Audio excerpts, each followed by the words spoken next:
বড় tech giant কোম্পানিগুলোর মধ্যে অ্যাপল হচ্ছে অন্যতম।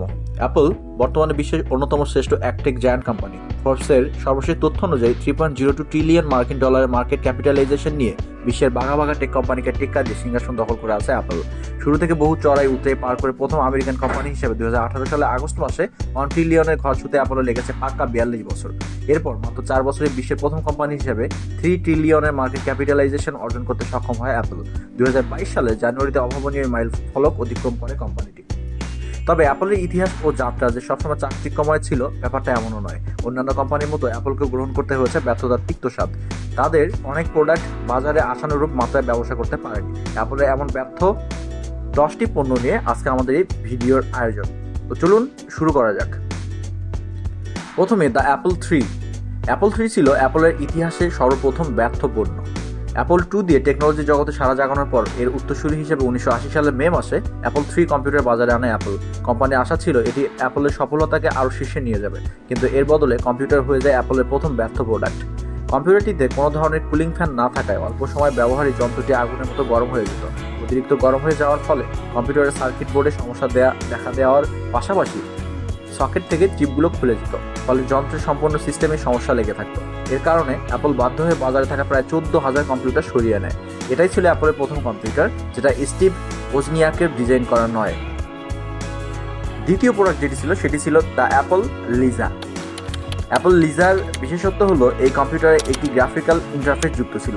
এখন সবার হাতে হাতে ল্যাপটপ পাওয়া গেলেও 1980 এর দশকে গ্রাফিক্যাল ইন্টারফেস সংবলিত একটি পার্সোনাল কম্পিউটার থাকা ছিল মোটামুটি দুর্লভ এক জিনিস, কারণ কম্পিউটার তখনও আজকের দিনের মতো এত সহজলভ্য হয়ে ওঠে।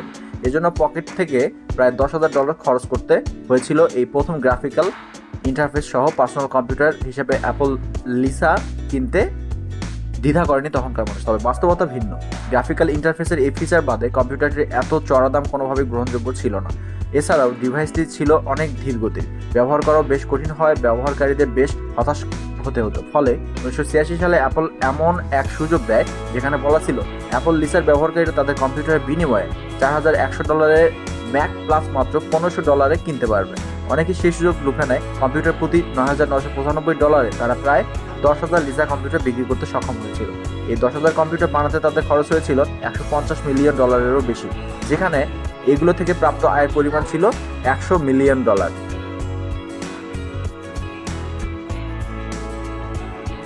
এরপরের প্রোডাক্ট ছিল অ্যাপল ম্যাকিনটশ পোর্টেবল। এটি ছিল অ্যাপলের সর্বপ্রথম ব্যাটারি চালিত ল্যাপটপ। ম্যাকিনটশ পোর্টেবল কম্পিউটারটির নামে পোর্টেবল হলেও এটা উত্তোলন করা মোটেও সহজ ছিল না, কারণ এর ওজন ছিল 7 কেজির কাছাকাছি। ব্যাটারির জটিলতার কারণে প্লাগ ইন করার পরেও কম্পিউটারটি মাঝে মতো চালু হতো না। 1989 সালে বাজারে আনায় এরপর মাত্র 2 বছর বাজারে স্থায়ী ছিল ডিভাইসটি। তৎকালীন $7,300 মার্কিন এই কম্পিউটারে ছিল 1 মেগাবাইট র্যাম এবং 256 কিলোবাইট রম। পোর্টেবলের নামে ডিভাইসটি এক প্রকার ডিজাস্টার ছিল। এরপর যেটি আসে সেটি হচ্ছে কফল্যান্ড।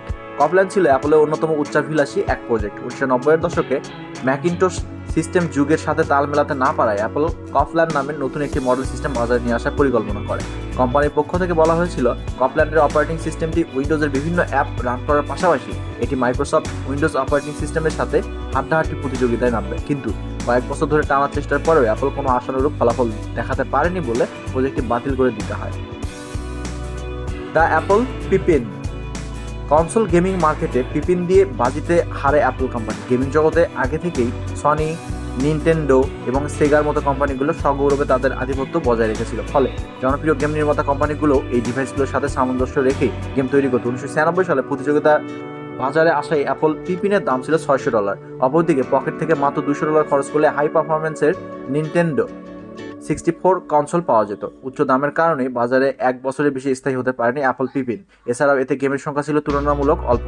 প্রথম বছরে 3 লক্ষ ইউনিট বিক্রির লক্ষ্য থাকলেও বছর শেষে 12 থেকে 42,000-এর মতো ডিভাইস বিক্রি করতে সক্ষম হয় অ্যাপল। The Newton.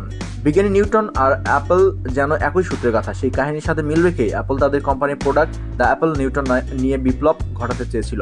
1987 সালে তারা অ্যাপল নিউটন ডিভাইসের মাধ্যমে পিডিএ মার্কেটে প্রবেশ করতে চেয়েছিল। এই যন্ত্রের বিশেষ ফিচার ছিল হাতে লেখাকে টেক্সটে পরিণত করা, কিন্তু ডিভাইসটির পারফরমেন্স ছিল হতাশাজনক, তাই একে অ্যাপলের অন্যতম ব্যর্থ পণ্য হিসাবে গণ্য করা হয়। অ্যাপল ইম্যাট। অ্যাপল ইমেট মূলত পাম টপ ও ল্যাপটপের সংমিশ্রণে তৈরি এক হাইব্রিড ডিভাইস। এটি অ্যাপলের একমাত্র নিউটন ডিভাইস যাতে কিবোর্ড বিল্ট ইন ছিল। নিউটন অপারেটিং সিস্টেমও দেওয়া হয়েছিল এতে। দাম ছিল সাধ্যের মধ্যে $799। এই ডিজাইন ছিল বর্তমানে আইম্যাক ও আইবুকের অনুপ্রেরণায়। সমস্যা ছিল এটা শুধু শিক্ষা প্রতিষ্ঠানের কাছেই বিক্রি করা হতো, কিন্তু তার মুক্তির মাত্র 11 মাস পরেই প্রতিযোগিতা থেকে ছিটকে যায় ইমেইট। 20th anniversary Macintosh. অ্যাপল কোম্পানির 20 বছর পূর্তি উপলক্ষে কোম্পানিটি ম্যাকিনটশ কম্পিউটারের এক বিশেষ সংস্করণ বের করে ব্যবহারকারীদের চমক দিতে চেয়েছিল।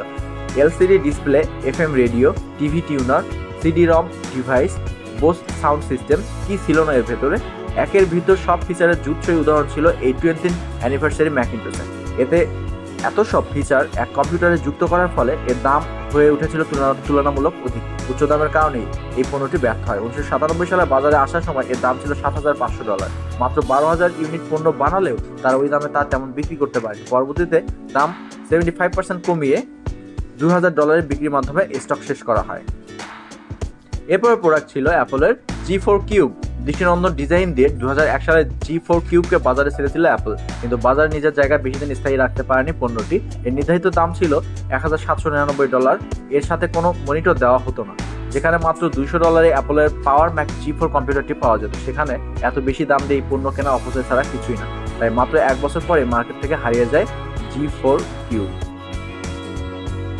লাস্ট প্রোডাক্ট ছিল, অর্থাৎ 10 নম্বর প্রোডাক্ট যেটি ছিল, অর্থাৎ ডিজাস্টার প্রোডাক্ট অ্যাপলের, সেটি হচ্ছে এয়ার পাওয়ার ওয়্যারলেস চার্জার। 2017 সালে অ্যাপল একটি এয়ার পাওয়ার ম্যাট আনার ঘোষণা দেয়, যা একই সাথে আইফোন, এয়ারপড এবং আইওয়াচ চার্জ করতে পারবে। এমনকি সবকিছু ভালো মতো চার্জ হচ্ছে কিনা তাও সময় মতো জানান দেবে ম্যাটটি। কিন্তু 2018 সালে নির্দিষ্ট তারিখে বাজারে ছাড়তে না পারায় এই প্রজেক্ট বাতিল করে দেয় অ্যাপল। আশা করি ভিডিওটি আপনাদের ভালো লাগবে।